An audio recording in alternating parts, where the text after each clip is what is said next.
One for the road, HBA. This bottle is 700 PSI output, and there's only 1,000 PSI left in it. Not even sure how it'll behave with those, with the restrictions in there, but you can see suddenly the compact marker is this bulbous looking thing. But I haven't tried myself, so now's my chance. 700 PSI. These are joules, 8 grams, 2624.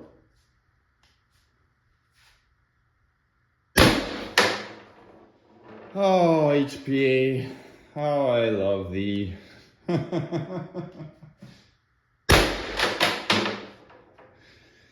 Yeah, you get the picture.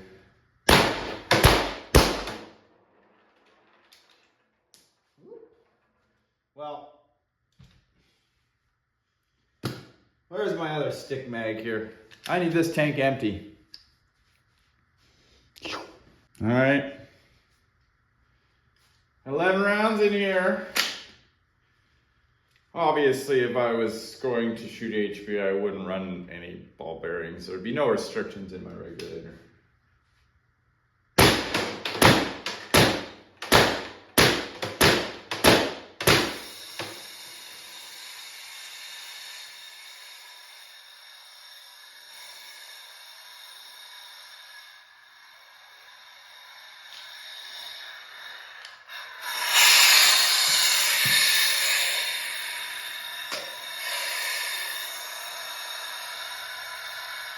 And it would appear I have blown a heat core over it. It's only a matter of time till that happens. Now to fix it. Turns out my calculations are wrong, and that's what happens when they're wrong and you run a BRH. You can see that guide pin is no longer straight, and it caused a bolt to jam. But heat core O-ring was actually fine. So repairs must be made. And for reference, that's the damage that occurs to your BRH when your bolt spring is too short.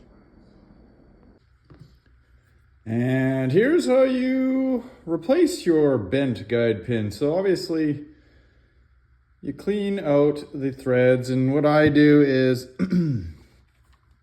I take my new one, I lock it in a drill like this, tighten the chuck down really nice and tight. I set it to screw mode. I put it on number 1, which is the easiest. So the clutch gives way really easily. And I send it in and out. Carefully, not to cross thread it.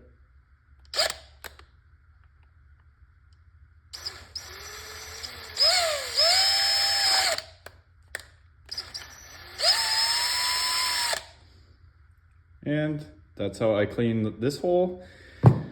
And of course, I leave the guide pin in the drill. I just wipe off any of the gunk that maybe came off. Take your red Loctite.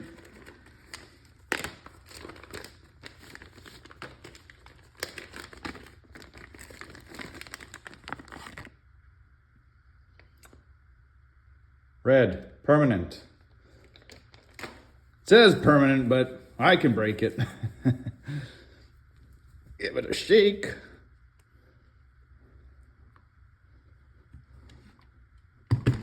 Put a dab on your threads. Ooh, it's coming out of there fast.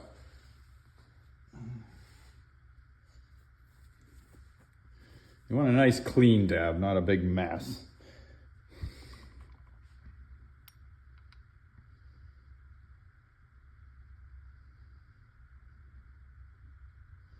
Come on. There we go. You can see. Didn't gob it on there or anything crazy. Take your bolt. Carefully get it started.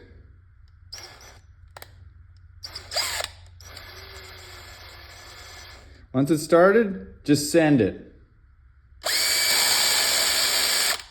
Like that. Loosen your chuck.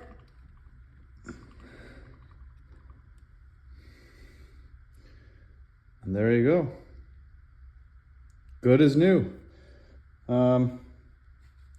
Maybe just wipe the excess off. And I also like, sometimes it squirts out on the inside because this is a through hole. I just give her a wipe in there. Nothing came out. Now, you gotta wait 24 hours. Patience, my friend, patience. That is how Milsig recommended to repair that guide pin. Previously, I just did it by hand, but the drill method works very well. And then you know it's just torqued down there really good. Oh, good time also check your bolt halves. That wasn't an issue for me. Just stupidity. And just like that, you're HPA ready. But you won't get to see this for at least 24 hours while I let the Loctite set. But you can see in frustration, I have removed the unnecessary BRH, which brings up a great point. There are a lot of unnecessary things that we add to our markers. The BRH was one of them. Had it have not been installed, too short a spring, too long a spring, it don't matter. It wouldn't have affected anything. It wouldn't have bent that pin. So sadly, no fault but my own. But while I was tearing it down to make the repair, I decided that I set it up at least to test some HPA next. So when you see this marker, next it's going to be with the same spring setup that failed me during the CO2 test, but with HPA. And hopefully I'll have the mock suppressor for the end of this. I know it looks corny, but I promise it'll all come together. It'll all come together.